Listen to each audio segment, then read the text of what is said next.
Stay naked. I hope that you can take it.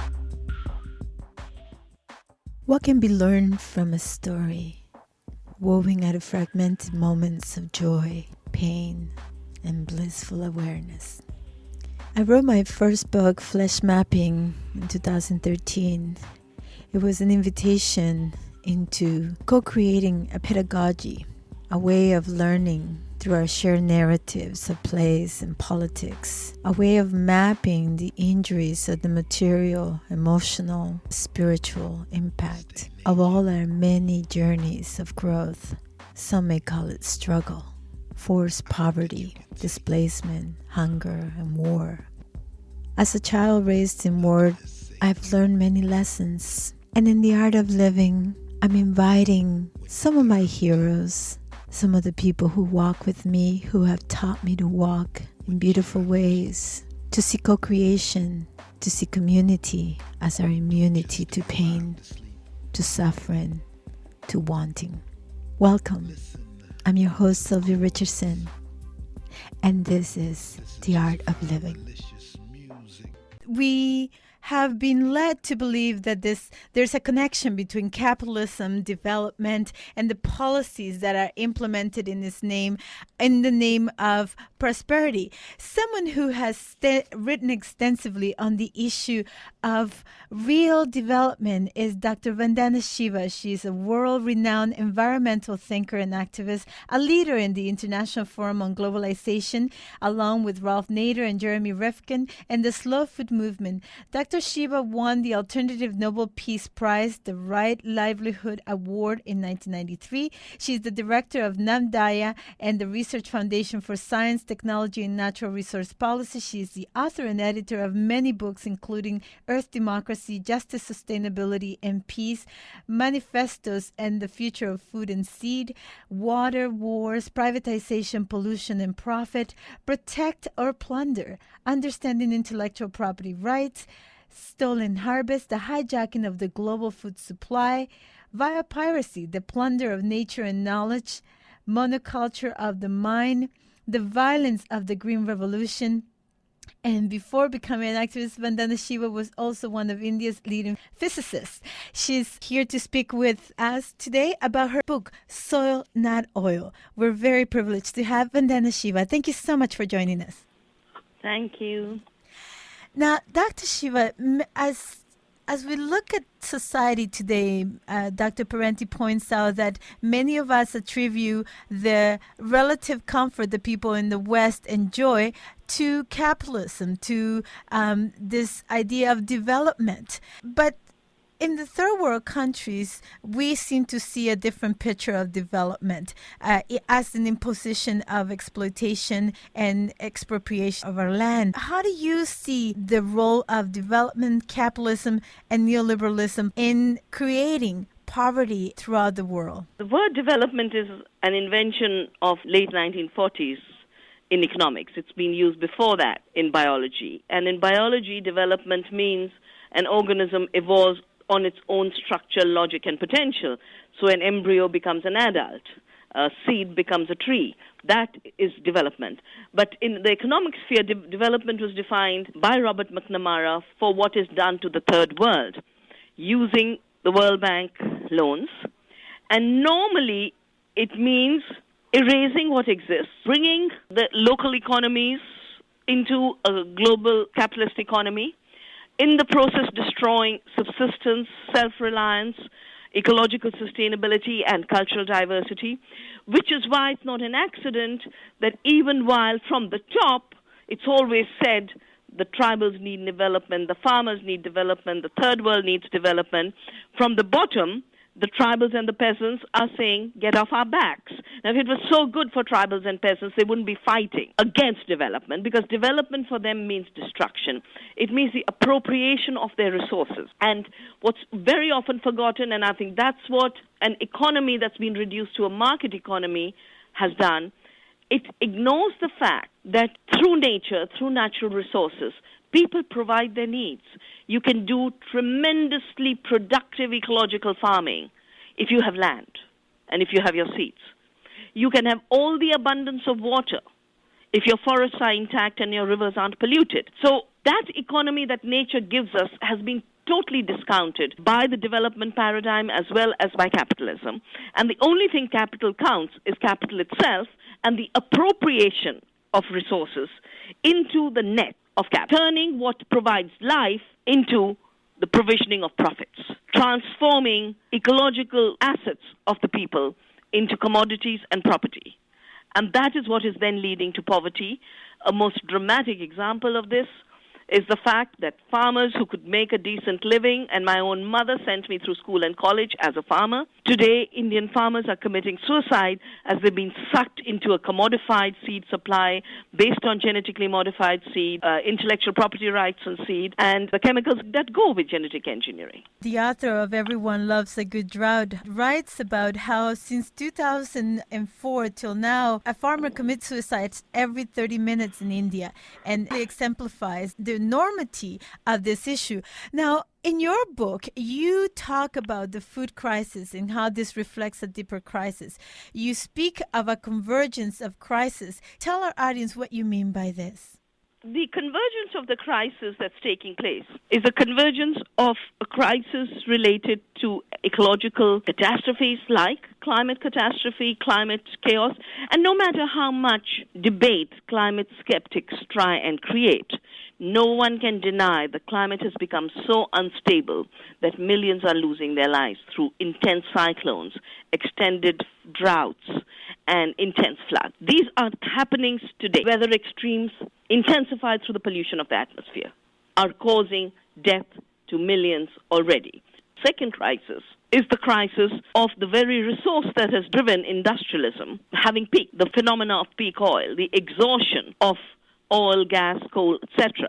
We cannot build a future on something that is running out. The third crisis is the food crisis. And I was just reading now, newspaper release, how every day 83 children are dying. I mean, we count the suicides of farmers. The other side of it is children dying of hunger.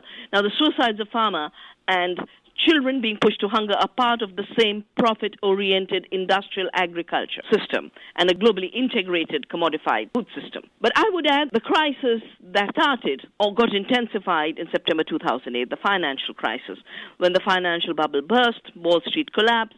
Our governments everywhere are bailing out the banks that created the problem, and meantime are forgetting their duties and responsibilities to the people. So all these multiple crises are converging into a perfect storm. Sanis talks about the bailouts of 2008, and he estimates that some $12 million are being dispersed per hour will be received by Indian corporations in tax write-offs in 2010 alone. You talk about the eco-imperialism in relation to how these crises are used to exacerbate the structures of imperialism that were in place.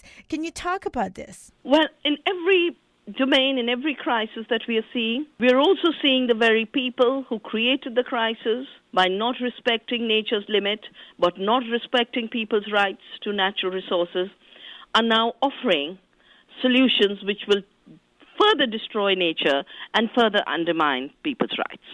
If you look at the climate crisis, what are the solutions on the table that the corporations are bringing? They're bringing trade in carbon. Basically, this means the polluters can continue to pollute, and now they trade in pollution. In the process, they want to make $1 trillion every year. They've already hit $30 billion out of a totally fictitious trade, which is worse than the subprime crisis in real estate, because at least when they've created fiction around mortgages, there were actual houses behind it. In this case, all they have is carbon dioxide in the atmosphere. It's literally hot air. In the case of food, what are the corporations offering? For example, we have an intense debate in India right now where the corporations would like to destroy our public entitlement system that guarantees food to people and turn that too into a profit-making enterprise. Africa, where hunger has been so visible for so long. Now Bill Gates and company have the Alliance for the Green Revolution in Africa to introduce GMOs and chemical fertilizers. And GMOs and chemical fertilizers will suck money out of Africa, will leave the soils desertified, will leave impoverished peasants more poor, and will leave hungry children of Africa hungrier. Chemical fertilizers have never fed people. They have fed corporations. So in every field you see an attempt to convert the crisis into an opportunity for corporate profits, which is leading to higher levels of intensification of conflicts within society. You know, talking about the issue of how we've not only given our rights away in some cases, you know, in the U.S. and Canada, for instance, we now have such measures of security where people are willingly letting their iris scan, giving their fingerprints, just so they can board a plane. We talk about how our rights are being taken away, but we don't see the connection how our right to subsistence, to be able to feed ourselves, is also being taken away. In the presentation that St. Nath did in Toronto just last March 10th, he talks about the land grabs that are taking place, particularly in India. And I wonder if you could talk on this issue. What is the significance of this? Well, the land grab that's taking place in India right now has been called by Arundi the biggest grab since Columbus. And it's happening through two instruments. One is a law, which I hope we have managed to defeat through movements, which is called the Special Economic Zone law, where the government would appropriate land through a colonial act and then hand it over at a low price to corporations who would then sell it and commodify the land for super profits at 100, 200, 300 times the price that the farmers had received. And everywhere farmers are rebelling against this. In the tribal areas, in the lands of the indigenous people, that is where the forests are, that's where the minerals are, that's where the bauxite that makes aluminium is, that's where the iron ore is that makes steel. And part of what globalization and neoliberalism did was it basically allowed corporations, for example, the aluminium companies of Canada, to shut down in Canada because of high wages and to relocate and develop partnerships with Indian companies so that they could manufacture steel and aluminium at a lower cost and therefore maximize their profit margins. The use of steel and aluminium did not go down in Canada and the United States or Japan and Europe. But today the tribal of India is bearing this burden as more mines are opened up, as more smelters are created, as more land is appropriated for industry. And on the 9th, 10th, and 11th of April, a large network of movements, including my own, we are doing a public trial of the violation of the constitutional rights of the tribals. Because the Constitution allows the tribals to decide what they'll do with their land. And today, under the greed of globalization, every law that protects the tribals is being put aside in order to enable the corporations to get hold of the minerals that lie under that land. And because the tribals are resisting, across the country there's resistance, and this trial that we will be doing, the tribals will be giving witness. The government is now coming to the aid of the corporations with something that is called Operation Green Hunt. It's in the name of controlling the extremists, but in reality it is about flushing out the tribals so that these resources and this land is free to be grabbed. This has been called by many of us the genocide of the tribals of India. But if there's a genocide allowed of the tribals of India, there will be a genocide of the farmers of India. There will be a genocide of the people of India. And we're talking about a population of 600, 700 million people. The greed of the global corporate economy is now so high that it has to become cannibalistic. It must eat up the very people who support this planet, support the provisioning of food, who grow our nourishment, who protect our forests and our rivers. This present model of the economy can only grow by grabbing the land of the poorest, by violating the Constitution, violating democracy, violating human rights, and violating, above all of that, the laws of the earth. Your movement, Land Sovereignty, has brought us awareness of how not only is our land being taken away, but also the air. Who owns the air? How can a corporation be given a license to pollute X amount of air, of our atmosphere? It's something so essential for survival. And when you look at the contrast, for instance, in India, we were speaking with Justin Pudor, who pointed out Indian billionaires, outgun Scandinavia, Australia, and Japan, that the billionaires control wealth that's equivalent to 1/3 1/3 of India's total gross national product. That about 341 billion in a 1 trillion economy. It's in a country where 836 million Indians live on 50 cents a day. So this great contrast of having the four largest amount of billionaires and at the same time having millions of people living on 50 cents a day. It's a great contrast of inequality, of great injustice. And so when the land is taken away, eroded because of mining and poisoning of water, we are introduced with solutions. We are now being told that to alleviate hunger, we should accept genetically modified foods. Can you speak about the impact of introducing genetically modified foods to biodiversity and to our cultures? The first thing that genetically modified food will increase food production is a clear falsehood. It just isn't true. The tools of genetic engineering can only introduce single genes, most of the time toxic genes like genes for resisting a herbicide or genes for producing a toxin like Bt toxin. So all you get higher amounts of is more poison, not more food. Because of the fact that these new seeds have been manipulated in order for companies like Monsanto to own the seed as their intellectual property, the companies collect royalties. They push up the prices of seed. They turn seed into a monopoly, forcing farmers to buy the seed every year. That's where their profits come from. The result of it is that farmers are being pushed into debt and to suicide. That's the reason the suicides have grown, and most of them are concentrated in the cotton belt. Most of the cotton belt has now become a Bt GMO cotton belt. Interestingly, just a week ago, where Monsanto, in fact, wanted to deepen its monopoly to bring a second generation of genetically modified cotton, it admitted that their first generation is failing to control the pest that it was designed to control, the bollworm. So it's a technology that fails, and yet it is being pushed, and other sources are being destroyed. We've done studies that show that soil organisms are being killed. The Andhra Pradesh government did studies to show that animals grazing on Bt cotton fields died, and their entire intestinal system was totally damaged. Because of all this evidence out of the Bt cotton, when Monsanto Mexico, their Indian partner, tried to introduce the Bt eggplant, recently, we had a countrywide outrage. The government was forced to hold public hearings, and the Minister of Environment was pushed into implementing a moratorium. Of course, Monsanto would like to undo that moratorium. They're now trying to float a law to create a new biotechnology authority to displace the Ministry of Environment. And in this law, the states and regions which have the right to decide about agriculture, and 13 of the states in India said no to the GMO eggplant, are being told you can't make decisions, therefore the Constitution of India doesn't count. And people like me who for the last 20 years have been critiquing GMOs and Monsanto and have been building alternatives. The law says, Article 63, if you question genetically modified organisms, you can be thrown into jail for 6 months and fined 200,000 rupees. That's how desperate these corporations are getting. That's the level of fascist structures and dictatorial systems they must institutionalize in order to maintain their profit. You speak about the impact of genetically modified foods. I wonder if you could also talk a little bit about the role of monoculture, how it impacts our ability to create sustainable food. Nature never creates monocultures. Nature creates diversity. Monocultures are a product of an industrial mindset and an industrial system. Monocultures become necessary when an agribusiness wants to control agriculture, to sell chemicals and pesticides, to sell seeds.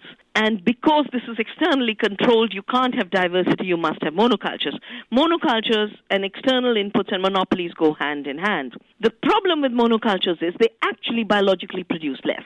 So even though everything that a monoculture grows goes into the market and commodity flow increases, so there's more soybean, there's more corn, but food goes down.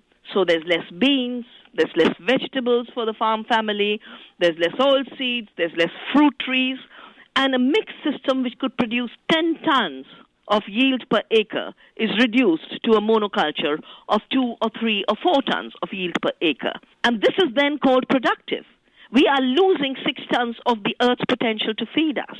Every diverse system is sustainable because it feeds the soil. Every diverse system provides food security because there's enough food for the producer community. And every diverse system produces nutrition because we need diversity in what we eat.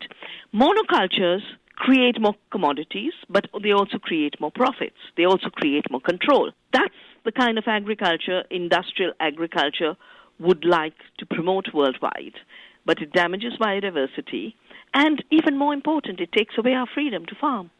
I wonder if you could talk a little bit about this move away from our cultural values. You write, cows and trees used to be invaluable in India. Humans had to adjust their activities to protect them. The livelihoods of the poor were invaluable under Article 21 of India's constitutions, which guarantee the right to life. How has this changed with the introduction of car-intensive culture, and technology? Till about 4 or 5 years ago, no matter where in the country I went, you would see the road bend around a sacred ficus tree because the tree could not be cut. The car had to go around it. When I used to be in the Institute of Management in Bangalore in the early 80s, my office had a coconut tree growing through it. Very modern building, but the coconut is also a sacred tree. And they did not cut the coconut just in order to build a building. They built a building around the coconut. And in Delhi, till 4 or 5 years ago, the cows used to roam the streets. It was wonderful because they slowed the traffic down and there were fewer accidents. Today, 100,000 people are killed on the roads of India as the yuppies buy cars with fancy loans. The car industry sells cars not for need, but for fun, for speed, for a kick. And in the process, the entire economy has changed, the entire landscape has changed, the entire design of our society has changed. Cows are now illegal on the streets of Delhi. They get fined. Trees get cut every day for the car. And the entire city, and you could say this for Chennai from where I've just returned, or for Bangalore where I used to be 20 years ago, every city which used to be full of trees is today full of concrete flyovers. And I watch all this and say, when oil becomes too costly, what will these cities look like? They'll be graves of cement. We are presented with a world we're told has no other alternatives, that modernity is here and this is the way it is. You can't turn back the clock. What are the alternatives? Well, we can't turn back the clock, but we can definitely shape the direction in which the clock moves on more democratic terms. The future does not have to be decided by the greed of the automobile industry, the greed of Monsanto, the greed of Cargill, the greed of the oil industry. That is not the only path for the evolution of humanity. In fact, that's a suicidal path because every indicator tells us that on that path, humanity has no future as a species on this planet because we are destroying the very conditions on which we live. So we must create the other path. Sometimes creating the other path means taking initiative and, as Gandhi said, to be the change you want to see. Sometimes, as Gandhi said, you have to recognize that unjust law must not be obeyed and you will have to build alternative systems. It took a Rosa Parks to sit down on a bus seat when it was illegal for black to sit in that part of the bus. And that started the civil rights movement. It took Gandhi to pick up the salt when the British said, only we will make salt. We have followed that step. And Monsanto says, only we will make seed and all the seed will be genetically modified. And we say, no, we will save our seeds. We will exchange our seeds. This is our duty. And like Gandhi disobeyed the salt laws, we will disobey our patent laws.